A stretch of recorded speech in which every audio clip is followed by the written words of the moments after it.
I remember I was working at a restaurant. They had a bus boy there that was an older guy, and he was doing steroids, and so we would go to the gym together. And next thing you know, it was just like something we did, right?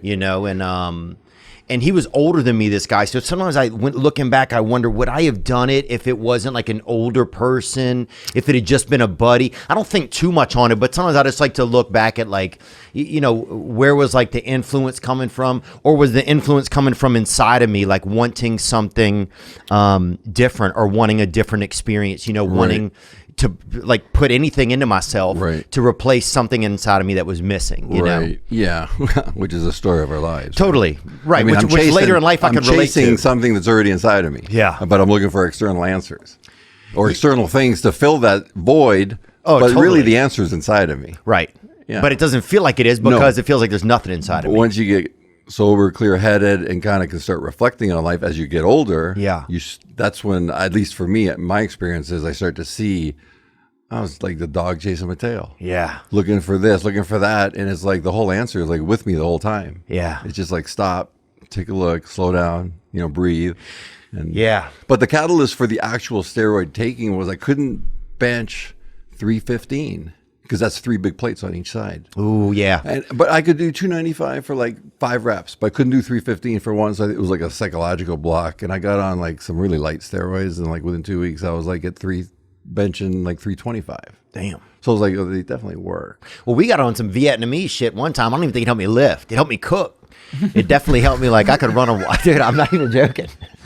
I could cook over a fire suddenly in my yard, but I could not fucking do it because we got some gutter steroids that came through, man. Like we got like bottom of the barrel stuff. Was it like top of it taped closed? It was like it wasn't even sealed and stuff. Bro, I remember one time we all went to Mexico on a class trip, so we came back. Literally, people would buy steroids and then put them in shampoo bottles, just kind of rinse them out a little. No, and just pour it in there. Oh my god! So then, for like people are just pulling up at this dude's house and just syringing out of this, Head and Shoulders. Unreal. And that's it. I mean, it got you. It got you both of those. Not quite pharmaceutical grade. No.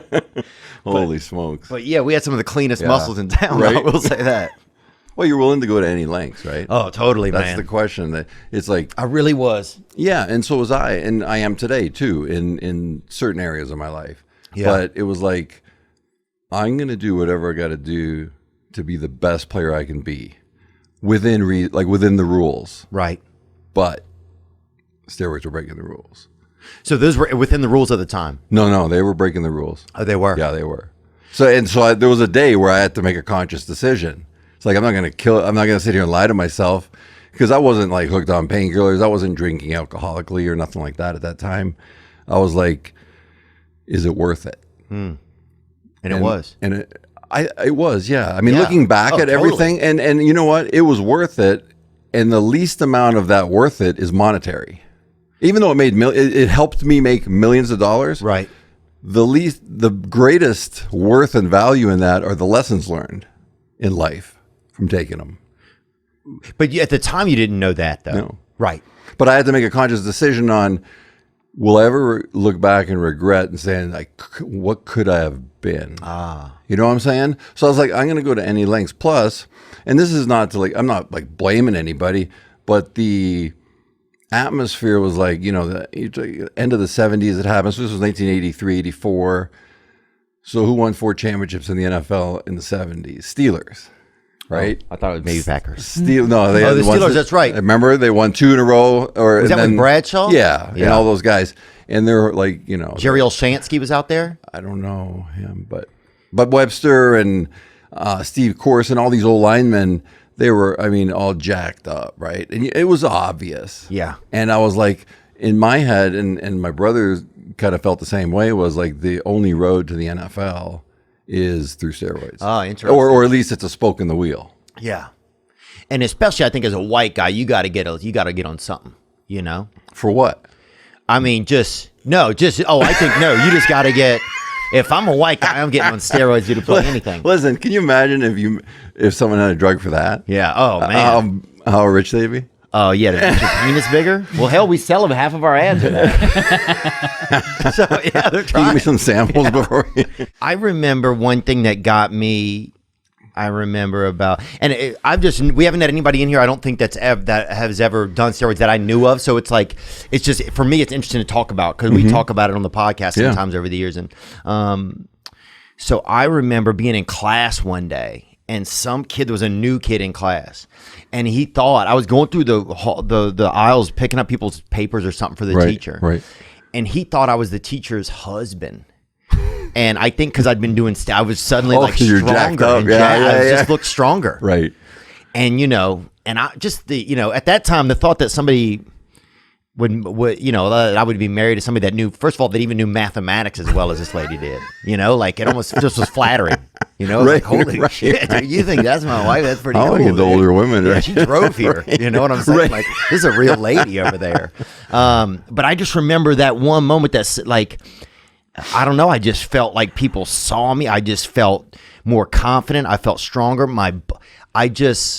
And right then, man, those feelings were feelings that I never had. Right. Are they good or what? Oh, right, bro, they were so good. Right, they were so good. And then, but you also did the work. You also worked out, right? Oh, we worked out all the time, and I, dieted properly. And you would get on milk thistle and all these bootleg things you would hear about to kind of take care of yourself. But it was definitely like, it was interesting how I went from, if you'd have asked me 2 weeks before, would you ever do steroids? I'd have said no way. Right. But then suddenly I was over a line. Right. And for me, in a lot of my areas of life, that became something sometimes I really don't want to look at, the truth, that there's a lot of lines that I've crossed in my life that I probably wish I hadn't. I remember thinking, I'll never hook up with a married woman, and then cross that line. Just things that like where you're saying, like, setting kind of boundaries, or who you are and things that you will and won't do. Right. I had those things, but I always went past them, and then would live, and still probably live, with a ton of the shame from a lot of it. Hope you enjoyed that video, and you can watch another, and you can watch this one, you can watch this one. Different options, different choices. Some guy just brings you one option, not this guy. 2 options. Watch one. This one or this one.